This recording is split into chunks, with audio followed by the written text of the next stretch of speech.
Hi friends, welcome back to my channel. ഇന്ന് നമുക്ക് എളുപ്പത്തിലുള്ളൊരു ഉണ്ണിയപ്പം തയ്യാറാക്കാം. ഇതിലേക്ക് നമ്മൾ മൈദയോ റവയോ ഒന്നും തന്നെ ചേർക്കുന്നില്ല. ഇതൊന്നുമില്ലാതെ നല്ല ക്രിസ്പിയും ഉള്ളിലൊക്കെ എന്നാൽ നല്ല സോഫ്റ്റ് ആയിട്ടുള്ള നല്ല ടേസ്റ്റി ആയിട്ടുള്ളൊരു ഉണ്ണിയപ്പമാണ്. എങ്ങനെയാണ് ചെയ്യുന്നതെന്ന് നോക്കാം. അപ്പോൾ വീഡിയോ കണ്ടിഷ്ടമായാൽ ലൈക്ക് ചെയ്യാനും സബ്സ്ക്രൈബ് ചെയ്യാനും മറക്കരുത്. അപ്പോൾ നമുക്ക് റെസിപ്പിയിലേക്ക് പോകാം. ഉണ്ണിയപ്പം തയ്യാറാക്കാം. അതിനായിട്ട് ഞാനിവിടെ 1 കപ്പ് പച്ചരി എടുത്തിട്ടുണ്ട്. ഇനി നമുക്ക് കുറച്ച് വെള്ളം ഒഴിച്ചിട്ട് ഇതൊന്ന് കുതിർത്തെടുക്കാം.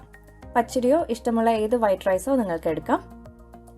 അടുത്തതായിട്ട് നമുക്ക് ശർക്കരപ്പാനി തയ്യാറാക്കി വെക്കാം. 2 ബ്ലോക്ക് ശർക്കര എടുത്തിട്ടുണ്ട്, ഏകദേശം 150 ഗ്രാം. ഇനി നമുക്കിതൊന്ന് ശർക്കര പാനിയാക്കി എടുക്കണം. അതിനായിട്ട് 1/2 കപ്പ് വെള്ളം ചേർത്തിട്ട് ശർക്കര ഉരുക്കി നമുക്ക് ശർക്കര പാനിയാക്കി എടുക്കാം. അതിനുശേഷം ശർക്കര പാനി ഒരു അരിപ്പയിലൂടെ അരിച്ച് തണുക്കാനായിട്ട് മാറ്റിവെക്കാം. ഉണ്ണിയപ്പത്തിൻ്റെ ബാറ്റർ തയ്യാറാക്കാം. അതിനായിട്ടൊരു മിക്സറിൻ്റെ ജാറിലേക്ക് കുതിർത്ത് വെച്ചിട്ടുള്ള റൈസ് ചേർക്കാം. ഇതിനോടൊപ്പം ഒരു ചെറിയ പാളയം കോടൻ പഴം ചേർക്കാം. അതല്ലെങ്കിൽ നമുക്ക് മഞ്ഞ റോബസ്റ്റ, അതിൻ്റെ ഒരു പകുതി ഞാനിവിടെ എടുത്തിട്ടുണ്ട്, അത് ചേർക്കാം. ഇനി ഇതിലേക്ക് 2 ഏലക്ക കൂടി ചേർത്തിട്ട് കുറച്ച് ശർക്കര പാനി ചേർത്ത് അരച്ചെടുക്കാം. ശർക്കര പാനി ഒത്തിരി കൂടിപ്പോരുത്, എന്നാൽ നമുക്ക് അരി ശരിക്കും അരഞ്ഞു കിട്ടത്തില്ല. അപ്പോൾ കുറച്ച് ശർക്കരപ്പാനി ചേർത്ത് നന്നായിട്ട് അരച്ചെടുക്കാം. ഇപ്പോൾ നന്നായിട്ട് അരച്ചെടുത്തിട്ടുണ്ട്. റവയേക്കാളും ചെറിയ തരിതരിപ്പോട് കൂടിയുള്ള കൺസിസ്റ്റൻസിയിലാണ് ഈ ഒരു ബാറ്റർ നമ്മൾ അരച്ചെടുക്കുന്നത്. ഇനി നമുക്കിതൊരു ബൗളിലേക്ക് പകർത്താം. ബൗളിലേക്ക് പകർത്തിയിട്ടുണ്ട്. ഇനി ബാക്കിയുള്ള ശർക്കര പാനിയും കൂടി ചേർത്ത് നമുക്കിത് നല്ലൊരു ദോശ ബാറ്ററിൻ്റെ കൺസിസ്റ്റൻസിയുള്ള ഒരു ബാറ്ററാക്കി മാറ്റാം. അപ്പോൾ നല്ല കട്ടി ഉണ്ടെന്നുണ്ടെങ്കിൽ 1-2 ടേബിൾ സ്പൂൺ വെള്ളം ചേർത്ത് ഒരു ദോശമാവിൻ്റെ പരുവത്തിലാക്കി എടുക്കാം. ഇനി നമ്മൾ ഇത് അരി അരച്ച് തയ്യാറാക്കുന്ന ഉണ്ണിയപ്പം ആയതുകൊണ്ട് തന്നെ കുറച്ച് നേരം ഫെർമെൻറ്റ് ചെയ്യാനായിട്ട് മാറ്റി വെക്കണം. വാമായിട്ടുള്ള പ്ലേസിലാണെങ്കിൽ 5 മുതൽ 8 മണിക്കൂർ വരെ റെസ്റ്റ് ചെയ്യാനായിട്ട് വെക്കാം. തണുപ്പുള്ള ക്ലൈമറ്റ് ആണെങ്കിൽ 8 മുതൽ 12 മണിക്കൂർ വരെ വെക്കാം. അതിനുശേഷം ഉണ്ണിയപ്പം തയ്യാറാക്കുമ്പോഴായിരിക്കും ഉള്ളിലൊക്കെ വളരെ സോഫ്റ്റും പുറത്ത് നല്ല ക്രിസ്പി ആയിട്ടുള്ള ഉണ്ണിയപ്പം നമുക്ക് കിട്ടുള്ളൂ. ഇപ്പോൾ ഏകദേശം 8 മണിക്കൂർ കഴിഞ്ഞിട്ടുണ്ട്.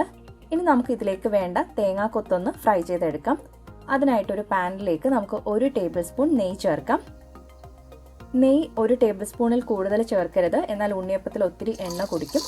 ഇനി നമുക്കിതിലേക്ക് ഒരു 1/4 കപ്പോളം ചെറുതായിട്ട് കട്ട് ചെയ്തിട്ടുള്ള തേങ്ങാക്കൊത്ത് ചേർക്കാം. ഇനി നല്ലൊരു ഗോൾഡൻ കളർ ആവുന്നത് വരെ ഇതൊന്ന് ഫ്രൈ ചെയ്ത് മാറ്റാം. ഇപ്പോൾ ഏകദേശം ഒരു ഗോൾഡൻ ബ്രൗൺ കളർ ആയിട്ടുണ്ട്. ഇനി നമ്മൾ ഫെർമെൻറ്റ് ചെയ്തിട്ടുള്ള ഉണ്ണിയപ്പത്തിൻ്റെ ബാറ്ററിലേക്ക് ഇത് ചൂടോടുകൂടി ഇതിലേക്ക് അങ്ങ് ഒഴിച്ചു കൊടുക്കാം. ഇതിലേക്ക് ഒരു 1/2 ടേബിൾ സ്പൂൺ കറുത്ത എള്ളു കൂടി ചേർത്തിട്ട് ബാറ്റർ നമുക്ക് നന്നായിട്ട് മിക്സ് ചെയ്തെടുക്കാം.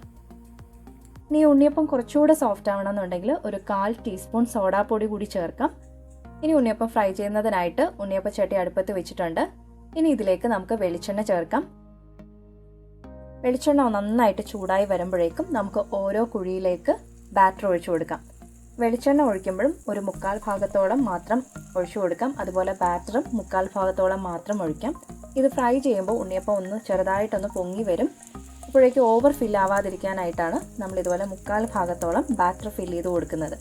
ബാറ്ററിൻ്റെ കൺസിസ്റ്റൻസി എന്ന് പറയുമ്പോൾ ഈ ഒരു ദോശ ബാറ്ററിൻ്റെ കൺസിസ്റ്റൻസി പോലെ ആയിരിക്കണം, എങ്കിലാണ് നമുക്ക് നല്ല സോഫ്റ്റ് ആയിട്ടുള്ള ഉണ്ണിയപ്പം കിട്ടുള്ളൂ. ഈ ബാറ്ററിന് ഒത്തിരി കട്ടി കൂടിക്കഴിഞ്ഞാലും ഉണ്ണിയപ്പം ഹാർഡായിട്ട് പോകും. അപ്പോൾ ഒരു മീഡിയം ലോ ഫ്ലെയിമിലിട്ട് ഫ്രൈ ചെയ്തെടുക്കാം.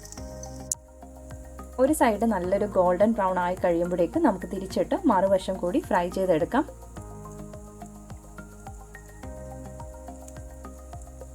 ഇതുപോലെ ഉണ്ണിയപ്പത്തിൻ്റെ ഒരു സ്റ്റിക്കോ അല്ലെങ്കിൽ സ്ക്യൂവറോ വെച്ചിട്ട് നമുക്ക് തിരിച്ചിട്ട് കൊടുക്കാം.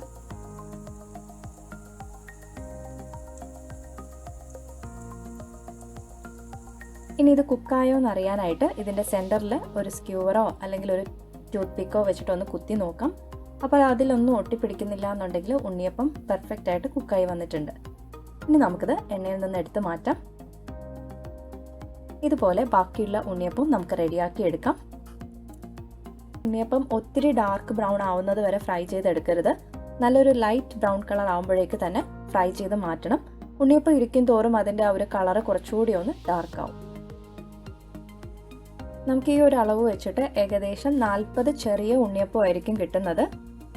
അപ്പോൾ നമുക്ക് ഇതുപോലെ ബാക്കിയുള്ള എല്ലാ ബാച്ചും ഉണ്ണിയപ്പം ഫ്രൈ ചെയ്ത് മാറ്റാം. ഇപ്പോൾ എല്ലാം ഫ്രൈ ചെയ്തെടുത്തിട്ടുണ്ട്. ഇനി നമുക്ക് ഉണ്ണിയപ്പത്തിൻ്റെ ആ ഒരു ഉൾഭാഗം എങ്ങനെയുണ്ടെന്ന് നോക്കാം. പുറമേ വളരെ ക്രിസ്പിയും ഉള്ളിൽ നല്ല സോഫ്റ്റ് ആയിട്ടുള്ള ഒരു ഉണ്ണിയപ്പമാണ്. അതുപോലെ നല്ല ടേസ്റ്റിയാണ്. അപ്പോൾ ട്രൈ ചെയ്ത് നോക്കാനും നിങ്ങളുടെ ഫീഡ്ബാക്കും അറിയിക്കാനും മറക്കരുത്. വീഡിയോ ഇഷ്ടമായിട്ടുണ്ടെങ്കിൽ ലൈക്ക് ചെയ്യുക, ഷെയർ ചെയ്യുക, സബ്സ്ക്രൈബ് ചെയ്യുക. ഇനിയും പുതിയ റെസിപ്പീസുമായിട്ട് നമുക്ക് വീണ്ടും കാണാം. Thank you for watching.